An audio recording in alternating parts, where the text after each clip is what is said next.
tidak hanya Allah kumpulkan kita di dunia, namun kelak Allah kumpulkan kita bersama. Amin. Ala alihi wa sahbihi wa sallam di jannatil firdausil a'la. Amin. Amin ya rabbal alamin. Alhamdulillah. Segala puji syukur kehadirat Allah Subhanahu wa taala yang telah mengumpulkan kita, telah mengenalkan kita, telah mencicipi kepada kita daripada taman-taman surganya Allah Subhanahu wa taala. Masyaallah ikhwan, sebelum kita memulai, ingat ada satu kisah cerita daripada sahabat Rasulullah sallallahu alaihi wasallam yang bernama Julaibib. Ada satu sahabat Rasulullah yang bernama Julaibib. Julaibib ini masyaallah ikhwan, kan dia di Madinah nggak punya rumah, nggak punya tempat tinggal, teboga iman. Walhasil Julaibib ini tinggal di masjidnya Rasulullah sallallahu alaihi wasallam, yang dikatakan ada rombongan sahabat Rasulullah yang tinggal di masjidnya Rasulullah, namanya Ashabus Suffah.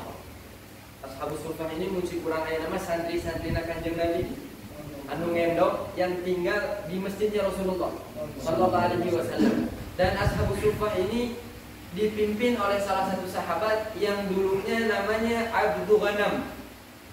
Jadi ada satu sahabat Rasulullah namanya Abdu Ghanam. Abd itu artinya hamba, Ghanam itu artinya embe. Hamba anak embe.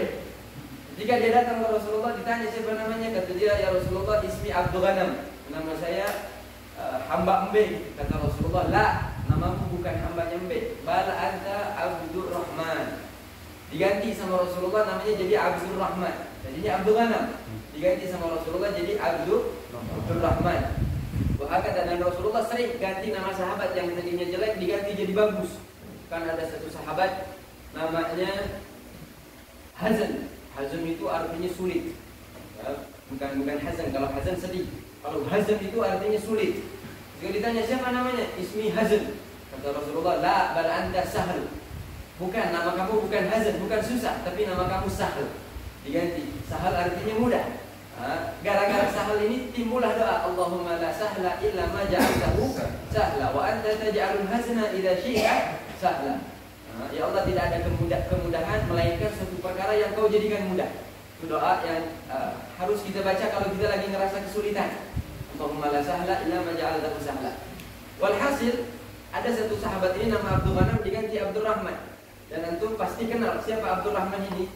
Abdur Rahman ini namanya Abdur Rahman bin Sakhar al-Yamani, atau lebih kita kenal dengan Abu Hurairah. Kenal Abu Hurairah? Kenal Abu Hurairah? Suaraan. Kenal Abu Hurairah? Nah, kenalan di mana? Dia nggak kenal, dia tahu tapi tahu Abu Hurairah. Nah, Abu Hurairah ini pemimpin Ashabus Suffah. Ashabus Suffah ini santri-santrinya Rasulullah. Salah satunya ada sahabat yang bernama Julaibib. Julaibib ini masyaallah ikhwan, perawakannya, kalau kita lihat dari perawakannya, dari fisiknya, enggak ganteng-ganteng banget dan enggak putih-putih banget.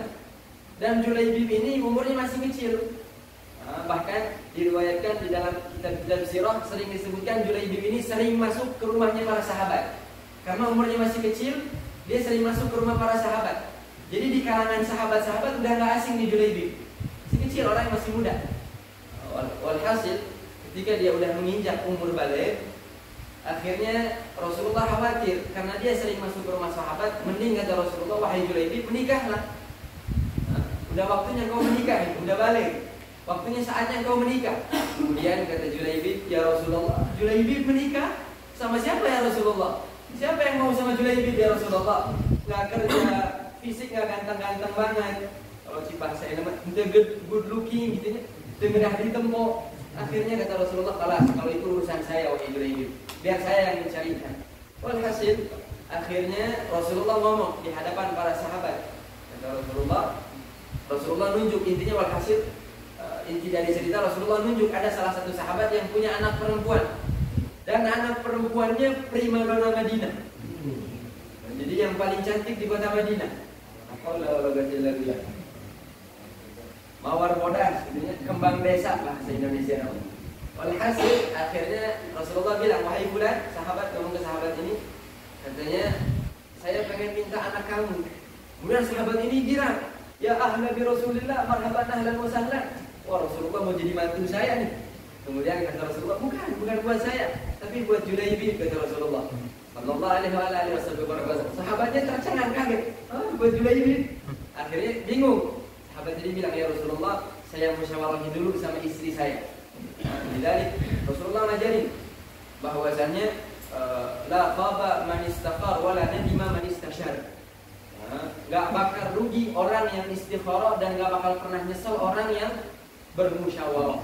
Jadi kita kalau menentukan suatu perkara, baiknya diistikharahin dulu, kalau enggak dimusyawarahin. Intinya walhasil, pulanglah sahabat tadi bilang sama istrinya, ngabarin, wahai istriku, sesungguhnya Rasulullah minta anak kita. Istrinya girang, ya ahla bi Rasulillah, marhaban ahlan wa sahlan. Kemudian kata suaminya, bukan buat Rasulullah. Buat siapa? Buat Julaibib. Awalnya apa? Julaibib.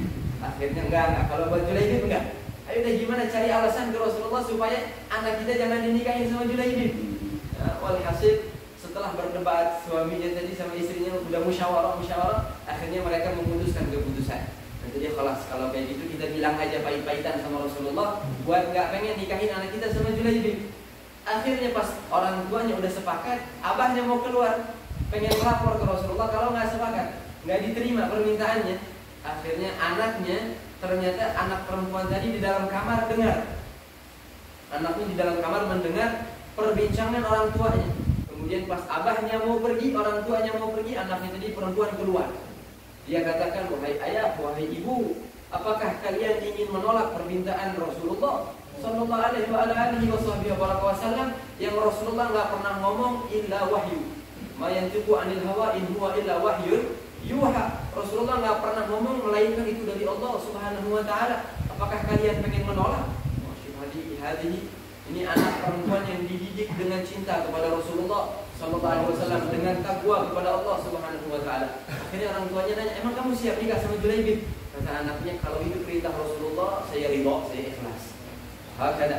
Akhirnya datanglah orang tuanya kepada Rasulullah sallallahu alaihi wasallam dan diceritakan tentang itu, tentang anaknya, dan Rasulullah mendoakan anaknya. Akhirnya alhasil nikahlah Julaibib dengan primadona Madinah.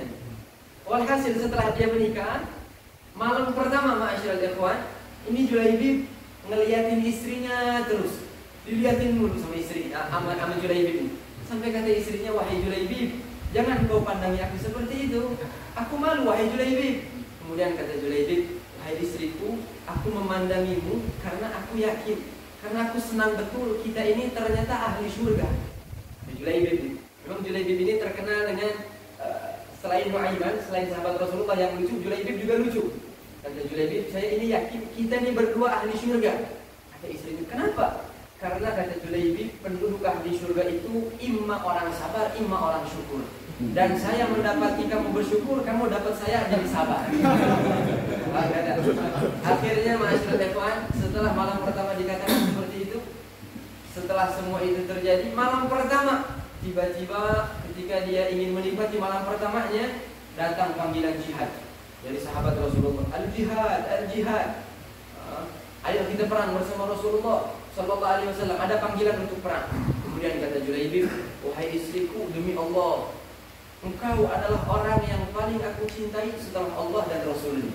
Jadi mau nggak mau aku harus ikut perang bersama Rasulullah sallallahu alaihi wasallam. Akhirnya istrinya pun mengizinkan dan Julaibib pergi perang. Belum disentuh istrinya, malam pertama langsung dapat panggilan perang. Walhasil setelah perang, singkat cerita perang selesai, pas mau pulang ke Madinah, Rasulullah tanya, aina ahbabi, aina sahabi, mana sahabatku? Dikumpulkan semuanya. Mana sahabatku, kata Rasulullah. Ternyata yang udah meninggal dikumpulkan. Rasulullah tanya lagi, mana sahabatku, kata Rasulullah.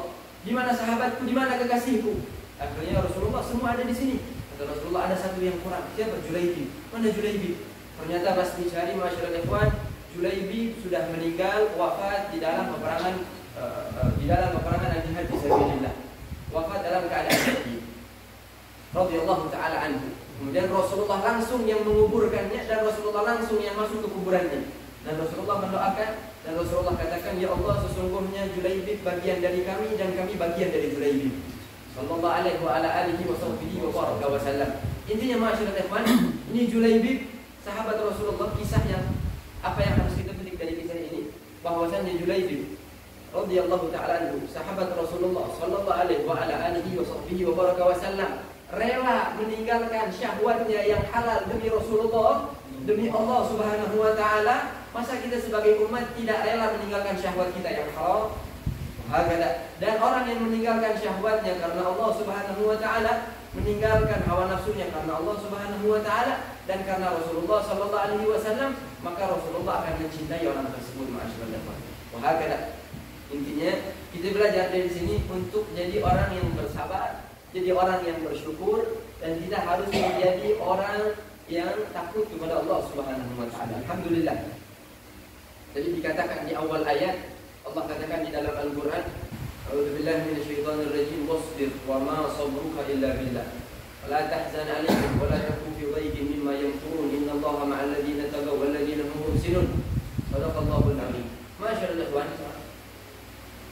Al-Imam Fakhrur Razi beliau katakan bahwasanya ilmu yang terkandung di dalam Al-Quran dan ilmu yang tidak ada di dalam Al-Quran lebih banyak ilmu yang tidak disebutkan di dalam Al-Quran.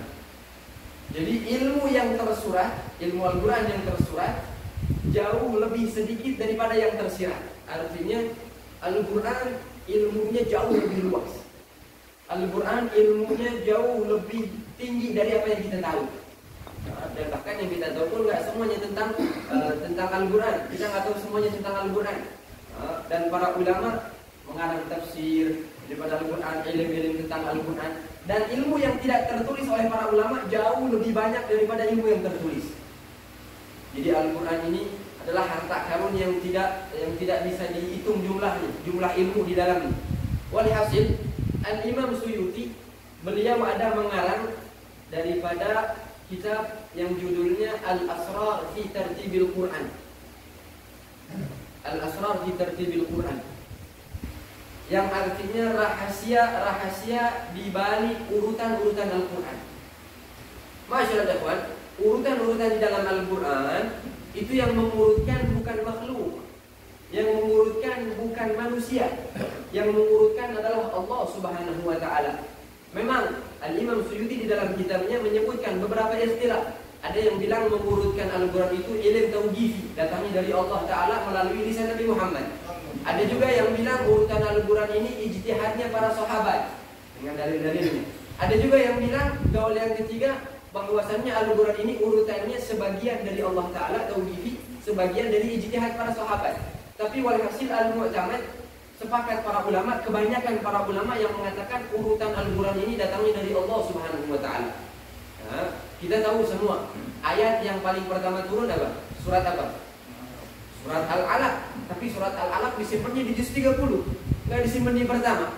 Nah, jadi yang mengurutkan surat Al-Fatihah di surat pertama, kemudian Al-Baqarah, kemudian Al-Imran, An-Nisa, dan sampai seterusnya sampai Anas, itu yang mengurutkan bukan nabi, bukan sahabat, bukan tabi'in, bukan ulama, tapi yang mengurutkannya Allah Subhanahu wa taala. Yang mengurutkan setelah Alhamdulillahirabbil alamin adalah Ar-Rahmanir Rahim. Yang mengurutkan Ar-Rahmanir Rahim setelahnya adalah Maliki Yaumiddin. Itu yang ngurutin semuanya, yang menetapkannya adalah Allah Subhanahu wa taala. Dan di balik semua urutan itu ada hikmah. Ada rahasia yang Imam Suyuti ngarang kitab tentang hal itu. Al-Asrar fi Tartibil Quran. Rahasia di balik urutan Al-Quran. Baik, Anda pengen bahas tentang surat Al-Isra yang disebutkan oleh Imam Suyuti di dalam kitabnya. Surat Al-Isra. Allah katakan di dalam surat Al-Isra, Bismillahirrahmanirrahim, Subhanalladzi asra bi'abdihi lailan minal masjidil haram ila al-masjidil aqsa, ila akhir ayat. Kalau kita tanya ma'asyiral ikhwan, ini kan Isra Mi'raj ini hadiah dari Allah untuk Nabi Muhammad, suatu hadiah yang besar. Suatu hadiah yang Allah nggak pernah kasih kepada siapapun kecuali Rasulullah. Nggak ada nabi yang pernah naik ke langit sampai ke Arsy, sampai bertemu dengan Allah Ta'ala. Gak ada Nabi Idris. Allah katakan wa rafa'na lahu makanan aliyya. Tapi dikatakan Nabi Idris cuma nyampe ke langit keempat doang. Tapi Rasulullah Sallallahu Alaihi Wasallam beliau ketika Isra Mi'raj, langit pertama, langit kedua, ketiga, keempat, kelima, keenam, ketujuh, sampai beliau masuk ke dalam surga. Bukti Rasulullah masuk ke dalam surga apa? Rasulullah ketika turun ngomong sama Sayyidina Bilal, wahai Bilal, inni la sami'tu daffan 'alaika fil jannah. Aku mendengar langkah kakimu di dalam surga, kata Rasulullah. Sering kita dengar dengan cerita Rasulullah bilang pernah mendengar suara langkahan kaki Sayyidina Bilal di dalam surga. Itu bukti kalau Rasulullah masuk ke dalam surga. Dan Rasulullah mendapatkan kenikmatan yang jauh lebih masuk daripada ke surga, yang jauh lebih jauh daripada masuk ke dalam surga. Apa? Ar-ru'yah ila wajhillah, melihat langsung Allah Subhanahu wa taala. Dan itu panjang penjelasannya. Intinya Rasulullah melihat Allah Subhanahu wa taala. Dan dikatakan ketika Rasulullah sudah masuk surga, ini surga kenikmatan yang tiada tara, teman-teman. Mala aynun ra'at, wala udhunun sami'at, wala khatar ala qalbi bashar. Enggak pernah dilihat oleh mata, enggak pernah didengar oleh telinga, enggak pernah terlintas di dalam hati. Jadi yang antum bayangin tentang surga, demi Allah, surga jauh lebih indah dari hal ini. Yang antum sekarang ada bayangin tentang surga berkali-kali lipat jauh lebih dari hal itu, dari yang antum bayangkan. Walhasil Rasulullah tapi bela-belain ketika beliau sudah masuk surga, beliau tetap rela untuk membimbing kita sebagai umatnya.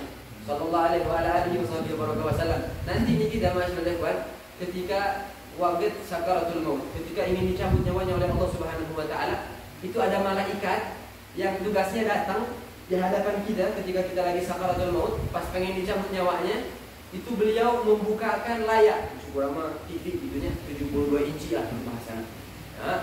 Kalau misalnya si calon jenazah ini ahli khair, dia ahli jannah, malaikat bakal menunjukkan tempat ya ramak ada fil jannah. Ini Rasulullah yang bilang dalam hadis. Rasulullah katakan ya ramak ada fil jannah. Jadi pas waktu detik-detik sakaratul mautnya dia akan melihat tempatnya di dalam surga. Dan dia akan katakan, jiwanya akan berkata, ya Allah, saya rindu dengan surga. Ayo cepat malaikat cabut nyawa saya. Saya udah rindu banget nyawa surga. Nanti kita bakal ngerasain, mudah-mudahan kita pindah ahli jannah. Dan begitu juga sebaliknya, kalau dia ahli neraka, maka siksaan pertama untuk ahli neraka adalah melihat tempatnya di dalam neraka. Dia berbeda. Dan dia katakan, wahai malaikat, beri saya waktu, jangan dicabut sekarang, saya nggak siap masuk neraka. Wahakala. Dan Rasulullah bukan hanya melihat, tapi Rasulullah masuk menginjak surga. Tetap Rasulullah bela-belain datang lagi ke dunia untuk membimbing kita sebagai umatnya. Sallallahu alaihi wasallam. Walhasil Isra Mi'raj ini ma'asyiral ikhwan adalah sebuah hadiah yang besar. Hadiah yang Allah gak pernah kasih kepada siapapun. Dan tahu nggak, Allah Subhanahu wa taala memberikan hadiah Isra wal Mi'raj kepada Rasulullah. Salah satu sebab terbesarnya apa? Kita balik ke dalam kitab Al-Asrar ini. Kata Imam Suyuti, coba antum lihat. Sebelum surat Al-Isra ada surat apa? Oh, kan kita ngaku nih pedoman kita Al-Quran. Kan kita ngaku Al-Quran adalah panutan kita. Pengen tanya, pengen tahu, sebelum surat Al-Isra ada surat apa? An-Nas. Lain itu. Tahu coba? An-Nahl. Surat An-Nahl. Dan di akhir surat An-Nahl Allah katakan, dua ayat terakhir sebelum masuk ke dalam surat Al-Isra. Allah katakan, a'udzubillahi minasyaitonir rajim, wasbir wama sabruka illa billah. Jadi Allah memerintahkan kepada Nabi Muhammad untuk sabar. Sabar dari apa ya Allah? Wala tahzan alaihim. Jangan kamu sedih wahai Muhammad. Wala taku fi dhaikin mimma yamkurun. Jangan kamu merasa sempit dengan tingkahnya laku orang-orang kafir. Sebab kita pun merasa kalau misalnya kita ada yang benci aja, ngerasa dunia ini sempit banget. Ya. Tongborong lu benci, orang gak panggil naon bahasa nanti mang emo, besok lagi hutang. Ya, boga hutang ka batur ya, kan sebutan biasanya mang emo gitu ya. Kalau kita punya utang sama orang aja ngerasa dunia ini sempit mulu kan. Setiap jalan dikit ketemu penagih utang, jalan dikit ketemu penagih utang.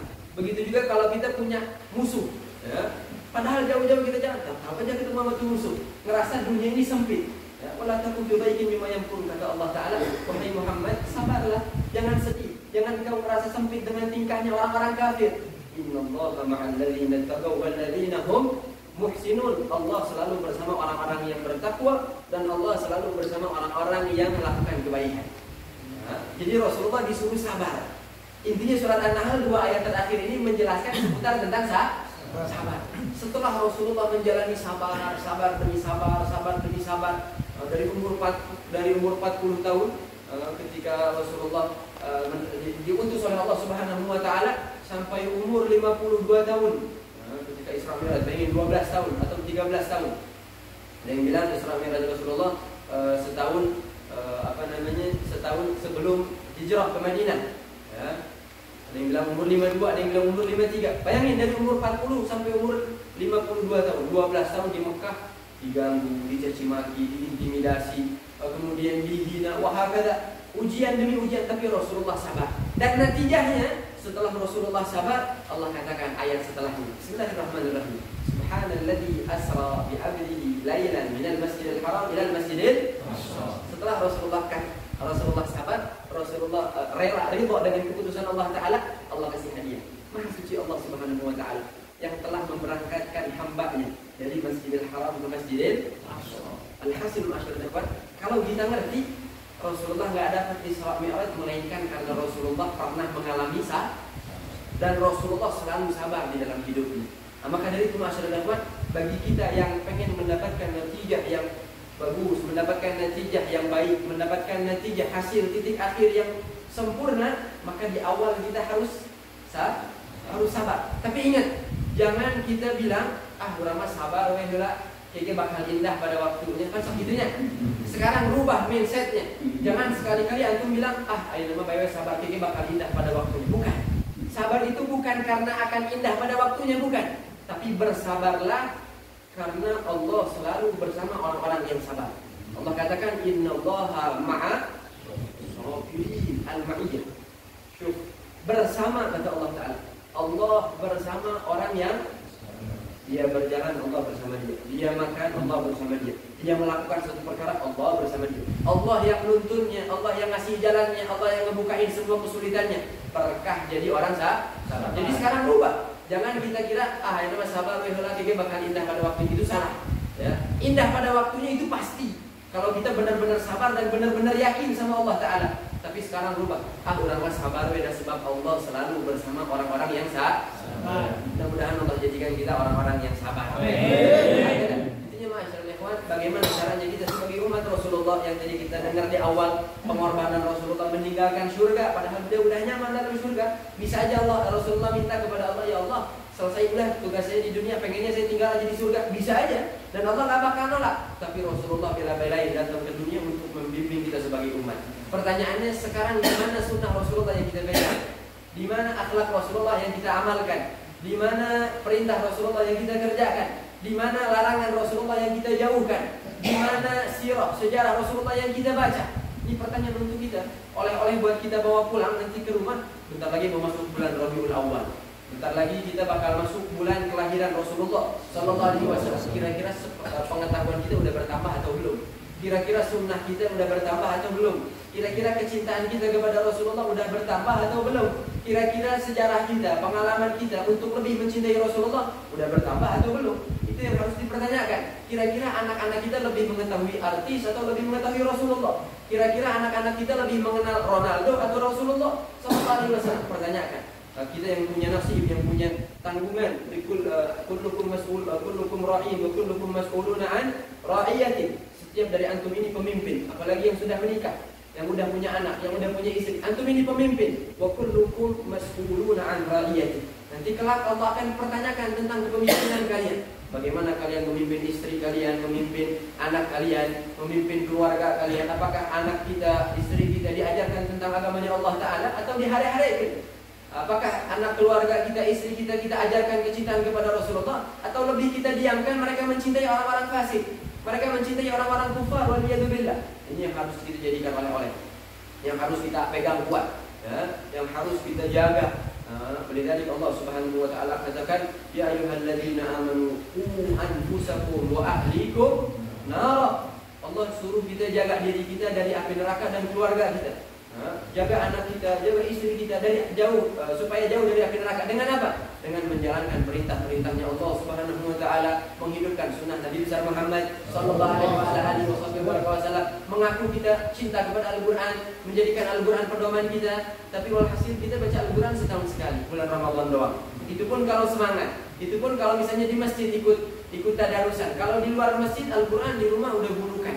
Al-Quran di rumah udah debuan. Al-Quran nggak pernah dibuka, nggak pernah dibaca. Sampai jangankan Al-Qurannya, urutan Al-Quran kita nggak hafal. Jumlah surat di dalam Al-Quran kita nggak tahu. Yang kita tahu jumlah versi, berbentuk yang versinya hiji kosong. Yang kita tahu tentang Real Madrid, Barcelona 4-0. Dan ini lumayan Pak. Boleh antum tahu tentang hal dunia, boleh saja. Asalkan yang tentang ukhrawinya, tentang islamiknya jangan ditinggalkan. Jadikan nasib, jadikan bagian di dalam hidup kita. Minimal sehari, Qala Habib Ali bin Abdurrahman Al-Jufri, sehari jangan sampai kita tertidur, melainkan minimal banget, paling sedikit baca 2 lembar daripada Al-Quran. 2 lembar aja daripada Al-Quran, minimal. Paling mentok-mentoknya sebelum kita tidur, jangan sampai kita tinggalkan 2 lembar dari Al-Quran. Afdalnya sehari 1 juz, 30 hari hatam Al-Quran. Setiap 1 bulan sekali kita hatam Al-Quran. Tapi kalau misalnya ini kerja paginya, malamnya saya tunduk, capek karena kerja. Walhasil kalau nggak bisa baca 1 juz, sempetin minimal sehari baca 2 lembar saja. Jangan pernah kita tinggalkan. Nanti kalau udah istiqomah selama 40 hari, baca udah Al-Quran 2 lembar sehari, tingkatin. Hari ini nambah 3 lembar. Nanti udah istiqomah lagi 4 lembar. Terus bertahap, step by step, sedikit-sedikit, lama-lama jadi bukit. Wahakada. Intinya dimulai dari sedikit. Tapi insya Allah diniatin untuk istiqomah. Dan Al-Quran, Rasulullah katakan di dalam hadisnya, beliau katakan, Iqra'ul Quran fa innahu ya'ti yawmal qiyamah syafi'an lakum. Sering-sering baca Al-Quran, karena Al-Quran nanti di hari kiamat datang untuk mensyafaati kalian, untuk mensyafaati orang-orang yang sering membaca Al-Quran, orang-orang yang pengen hafal Al-Quran. Bahkan Sayyidina Habib Umar bin Muhammad bin Salim bin Hafid, beliau katakan, orang yang di dalam hatinya ada niat pengen menghafal Al-Quran, walaupun nggak punya waktu, walaupun dia ngerasa nggak bakal hafal, tapi semangatnya besar untuk menghafalkan Al-Quran. Tiba-tiba ajalnya datang, belum sempat hafal 30 juz, baru sempat hafal juz 30, juz amma, atau baru sempat hafal surat Al-Mulk. Kata Habib Umar, kalau niatnya benar-benar, maka di dalam kuburannya Allah utus malaikat untuk ngajarin dia hafalin Quran. Sehingga nanti hari kiamat datang, Allah bangkitkan dia masuk ke rombongan orang-orang yang hafal Al-Quran. Ini keuntungan buat orang-orang yang pengen benar-benar untuk menghafal Al-Quran, ya, yang diajarkan oleh Rasulullah Sallallahu Alaihi Wasallam. Dan nggak ada kerugian di dalam Al-Quran, nggak ada penyesalan di dalam Al-Quran. Sampai diceritakan sebagai penutup, ada satu orang punya sahabat, punya teman, 2 orang nih, si A sama si B berteman. Cuman si fulan ini sama si fulan ini setiap berteman selalu berantem. Dia punya masalah terus. Sampai walhasil salah satu dari mereka ada yang meninggal. Si B meninggal nih contohnya. Si B meninggal. Si A masih hidup. Si A dengar kabar si B meninggal, senang dia. Oh, alhamdulillah musuh saya udah nggak ada. Walhasil dia dengar, terakhir dikuburin, setelah dikuburin didatangin makomnya. Tahu didatangin makomnya untuk apa? Untuk dikata-katain. Tapi ma'asyiral ikhwan, dikata-katainnya pakai ayat Al-Quran. Ini kata si A, Khuduhu fagullu, thumma al-jahima sallu, thumma fi silsilatin dzarruha sab'una dira'an fasluku. Dia bilang di atas kuburan temannya nih, dibacain ayat Al-Quran yang maknanya tentang adab. Dia bilang, Khuduhu fagullu, malaikat cokot, habisnya ikat dia. Khuduhu fagullu, thumma al-jahima sallu, masukin ke dia ke api neraka jahanam, masukin. Thumma fi silsilatin dzarruha sab'una dira'an fasluku. Maknanya inti tentang adab. Akhirnya walhasil puas dia. Dikata-katain kuburannya bahwa dalam payah, dikata-katain pakai ayat Al-Quran. Ayat Al-Qurannya maknanya tentang adab. Kudu lagi masalah di akhir ayat. Walhasil ketika dia udah pulang tidur. Pas dia tidur dia mimpi temannya datang. Pas temannya datang, tahu yang dilakukan bukannya marah, malah dia terima kasih. Kata temannya apa? Wahai fulan, alhamdulillah berkat bacaan ayat Al-Quranmu, tadinya saya diadab. Cuman gara-gara berkat bacaan ayat Al-Quranmu, Allah angkat adab saya. Padahal maknanya tentang adab. Cuman karena itu Al-Quran, 1 huruf dapat 10 kebaikan, 10 rahmat dari Allah turun untuk ahli kubur, diangkat adabnya gara-gara bacaan temannya. Cibatu nantinya hoki mau didatangkan Al-Quran katanya. Sudah diadab. Tapi ada satu cerita terakhir juga. Ada satu orang mimpi ada ahli kubur yang sedang diadab. Semuanya lagi kena adab, lagi disiksa. Walhasil ada satu orang dia mimpi lagi, besokannya dia mimpi lagi. Orang yang sama mimpi lagi di kuburan tadi, bukannya diadab malah dapat kenikmatan semuanya. Walhasil dia nanya sama salah satu dari mereka semua yang lagi dapat nikmat, yang kemarin kena adab. Ditanya, wahai fulan bin fulan, kemarin saya ngelihat kamu lagi kena adab, sekarang kenapa saya ngelihat kalian semua lagi dapat nikmat? Kemudian kata orang tadi, wahai fulan, alhamdulillah kemarin sore ada satu orang ngelewatin kuburan kita, dia hadiahkan surat Al-Ikhlas. Qul huwallahu ahad, Allahu samad, lam yalid wa lam yulad wa lam yakul lahu kufuwan ahad. Dia hadiahkan pahala surat Al-Ikhlas untuk ahli kubur, dan alhamdulillah saya kebagian dari pahala kepala huruf waw.